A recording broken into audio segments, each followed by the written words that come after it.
Welcome back. There is a belief floating around churches that pastors should stay silent on injustice. They should pray. They should focus on spiritual matters.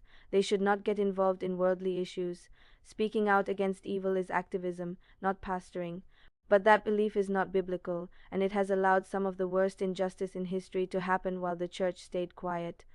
Look at what Jesus did in the temple in John 2, money changers exploiting people, a system designed to extract from the vulnerable, and Jesus did not pray quietly in a corner. He made a whip, he overturned tables, he addressed the injustice directly and publicly.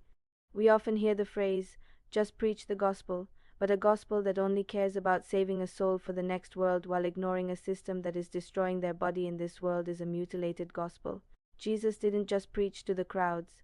He protected them. He was not a political activist. He was a pastor confronting a system that was harming his people. The prophets in the Old Testament spent their entire ministries speaking against injustice. Amos confronted the wealthy for crushing the poor. Isaiah called out leaders for their lack of justice. Jeremiah spoke against violence and oppression.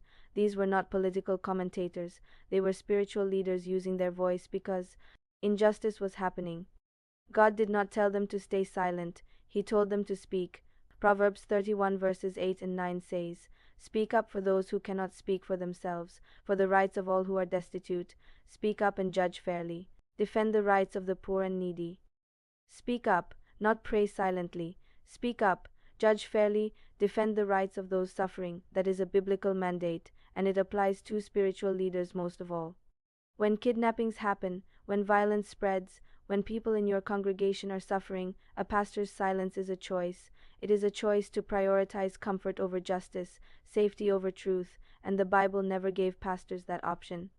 Ezekiel 33 verse 6 says, "But if the watchman sees the sword coming and does not blow the trumpet to warn the people, and the sword comes and takes someone's life, that person's life will be taken because of their sin, but I will hold the watchman accountable for their blood."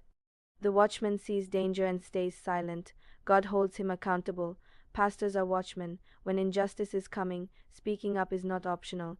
It is a biblical responsibility.